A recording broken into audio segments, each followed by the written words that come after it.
오늘 클래식 미고는요, 2차 대전 최고의 화포이자 독일군의 만능 대포 88mm 대포죠. 때는 1차 세계대전이었습니다. 폭격기가 나서 벌써부터 독일 공업지대에 큰 위협이 되지 않을까 이런 걱정이 나오기 시작했었다고요. 그래서 높이 있는 애들도 맞출 수 있는 좀 특화된 대공포가 필요하다. 포 자체는 십자가 모양의 받침대 위에 얹어져서 상하 좌우로 자유롭게 돌 수 있었고요. 받침대의 좌우 다리는 접은 뒤 포 전체의 앞뒤에 바퀴를 붙이면 쉽게 이동할 수 있었어요. 숙련된 요원들의 조작이라면 1분에 15발에서 20발씩 사격도 가능했습니다. 드디어 1941년에는 플렉 41이었죠. 탄속은 무려 초속 1000m까지 늘어납니다. 최대 도달 고도는 15km, 유효 도달 고도는 10km까지 늘어나고요. 지상 발사 시 사거리는요, 무려 19.7km라는 문자 그대로 독일 방공포 전력의 중추로 전쟁 시작부터 끝까지 중요한 역할을 했습니다.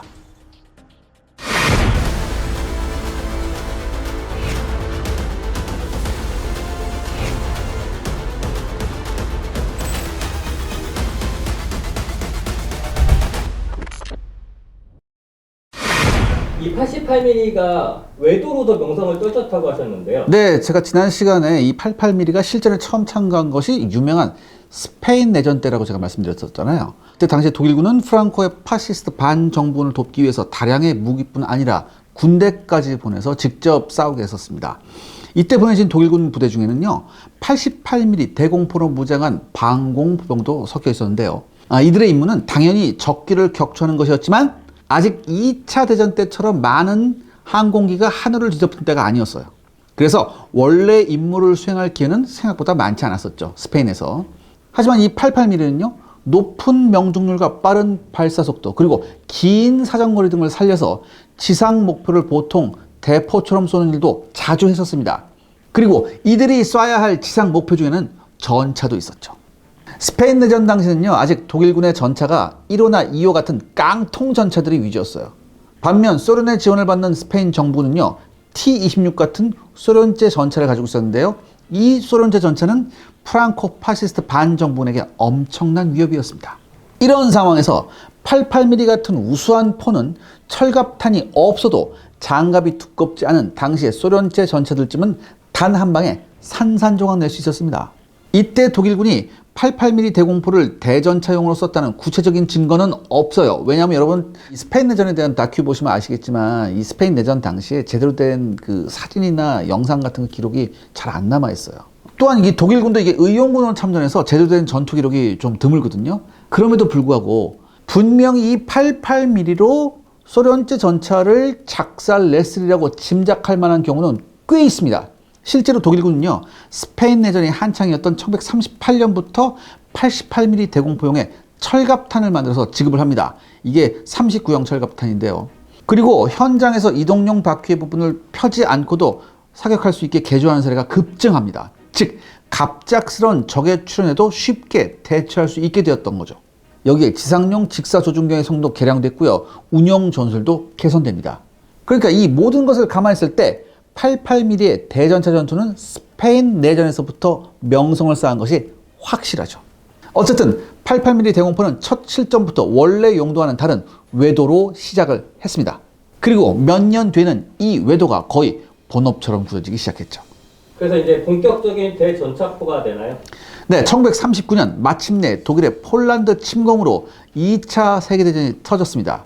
근데 이 88mm가 지상 목표를 상대로 눈에 띄게 활약한 건 없었어요, 폴란드에서는. 왜 그러냐? 무엇보다도 가장 그럴듯한 표적인 전차가 폴란드는 별로 없었습니다.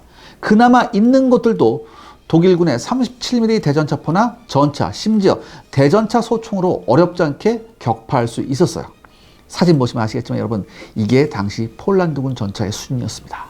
하지만 다음 해의 프랑스 침공에선 이야기가 달라집니다. 프랑스군의 B1이나 영군의 마틸다 같은 중장갑의 전차들은요, 독일군이 자랑하던 37mm 대전차포로는 이빨도 안 먹혔어요. 그래서 다급해진 독일군은요, 스페인에서의 경험을 되살립니다. 88mm를 끌고 와서 적 전차를 쏘기 시작한 거죠. 결과는 엄청난 대성공이었습니다.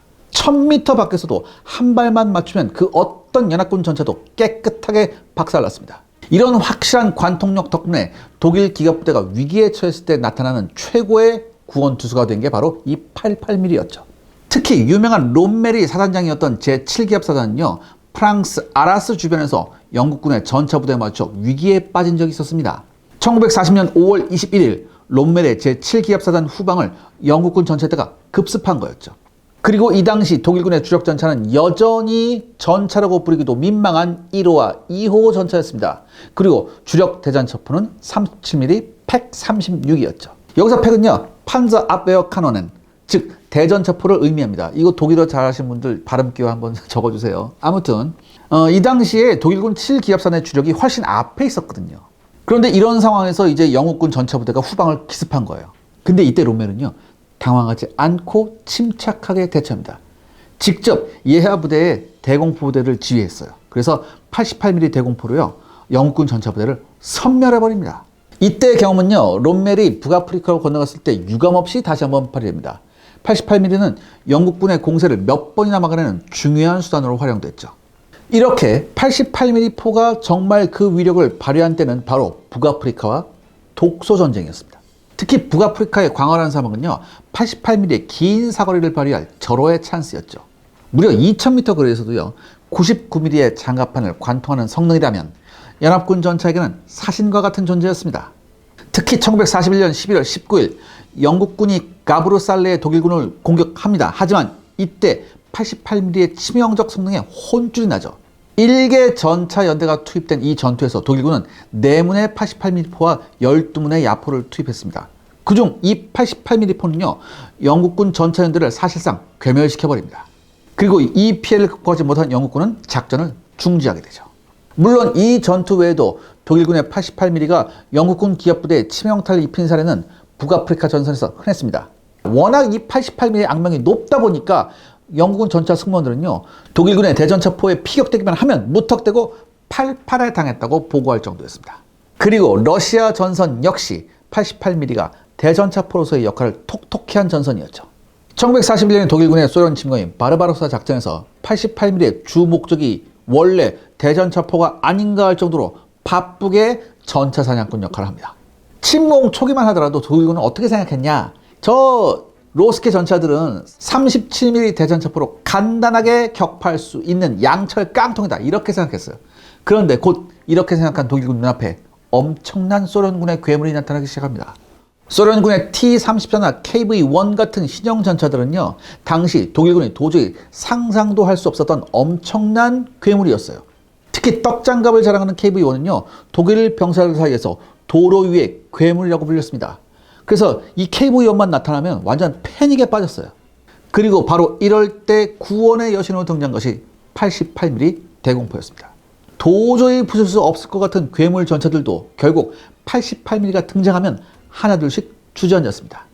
다만 워낙 떡장갑인 이 KV-1은요, 독소전쟁 초기에 88mm의 철갑탄이 충분히 지급되지 않아서 제대로 격파되지 못한 경우도 종종 있었습니다. 하지만 독일로서는 다행히도요, KV-1이나 T-34가 1941년만 해도 숫자가 상대적으로 적었는데다 소련군의 전차 선수도 매우 추악했기 때문에 충분히 상대할 수 있었어요. 그럼에도 불구하고 여러분, 이 88mm라는 구원투수가 없었다면 독일군의 피해는 엄청났을 겁니다. 아무튼 이처럼 전차나 대전차포가 감당할 수 없는 적이 나타나면 88mm 대공포가 불을 끄는 소방서 역할을 하는 경우가 독일군 전차와 대전차포들이 충분히 개량될 때까지 계속됩니다. 하지만 이 독일군의 대전차포와 전차가 개량된 이후에도 이 88mm 연합군 전차 사냥은 계속됐습니다. 이 88mm는 전쟁이 끝날 때까지도 사실상 모든 연합군 전차를 한 발에 박살내는 위력을 자랑했습니다. 특히 셔먼한테 완전 쥐약이었어요. 셔먼은요, 3000m 밖에서도 한 발에 박살나는 그런 처참한 지경이었어요. 노르망디에서 영국군이 단숨에 독일군의 방어망을 돌파해 전세를 역전하려던 야심찬 돌파 작전이 있었습니다. 바로 이 작전이 굿 우드 작전이었는데요. 이때 영국군은요, 수백 대의 셔먼을 투입했습니다만 무려 300대의 셔먼만 잃고 실패하고 합니다. 그리고 영국군이 이렇게 실패한 데는요, 독일군의 88mm 대공포들에 의한 방어가 치명타였죠. 전차도 대전차포도 부족했던 독일군은요, 러시아부터 이탈리아 이른 거의 모든 전선에서 80mm 대공포를 대전차포는 물론 심지어 야포 대용으로도 활용했습니다. 이렇게 되니까 연합군은 거의 88mm 노이로제에 걸릴 지경이었습니다. 나중에는 강력한 독일군의 포격을 받았다 하면 과거의 영국군과 마찬가지로 무조건 88이 우리를 쏜다, 이렇게 보고했어요. 근데 이 정도면은 전차포로도 쓰였을 것 같은데요? 네, 여기에서 다시 독일 전차의 전설이 시작됩니다. 시청자 여러분들의 구독과 좋아요는 영상 제작에 정말 큰 도움이 됩니다. 여러분들 부탁드리겠습니다. 구독과 좋아요. 이처럼 엄청난 위력의 88mm 대공포를 전차에 실어 쓰자는 아이디어가 나오지 않으면 그게 이상한 거죠. 오래지 않아 88mm 대공포를 전차형으로 개조한 KWK-36이 전차에 실려 대활약하게 됩니다. 바로 그 유명한 전설의 타이거1 전차의 주포가 바로 이 KWK-36이었죠. 거리만 충분하면 한 대로도 수십 대 T-34를 상대할 수 있는 무적의 괴물전차 타이거1의 명성도 사실 KWK-36이 없이는 달성할 수 없었을 겁니다. KWK-36은요, 종전 시까지 사실상 모든 연합군 전차를 격파할 수 있었고요. 셔먼이나 T-34 같은 연합군 주력 전차에 대해서는 대부분 거리에 관계없이 한 발에 파괴가 가능한 저승사자였습니다. 하지만 독일군은 이걸로도 부족하다고 느꼈는지 이보다 더 강력한 88mm 대전차포의 개량형을 만들기에 이르는데요. 원래 구경장이 56이었던 KWK-36을 개량, 포신을 훨씬 긴 71 구경장으로 만든 KWK-43이 등장합니다. 이 KWK-43은요, 2500m 밖에서도 약 150mm 두께의 장갑판을 관통할 수 있는 엄청난 위력을 자랑했습니다. 소련군의 히든 카드였던 스탈린 중전차마저 공포에 떨게 만들었죠.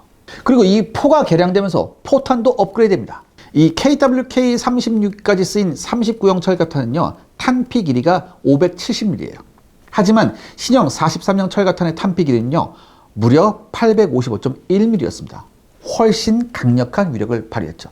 제가 다행스럽게도 2018년에 영국에 갔었을 때 영국 보빙턴 전차 박물관에서 이 사진을 찍어 왔습니다. 그래서 많은 사람들이 이런 얘기 합니다. 이 KWK-43은 1960년대까지도 잘하면 먹어줄 수 있었겠다, 이런 얘기를 해요. 그만큼 엄청난 수준이었습니다. 그래서일까요, 이 KWK-43은요, 전차 이외에 다양한 플랫폼에서도 탑재됩니다. 이 KWK-43은요, 독일 전차의 끝판왕인 티거2, 퀴니스 타이거, 그치?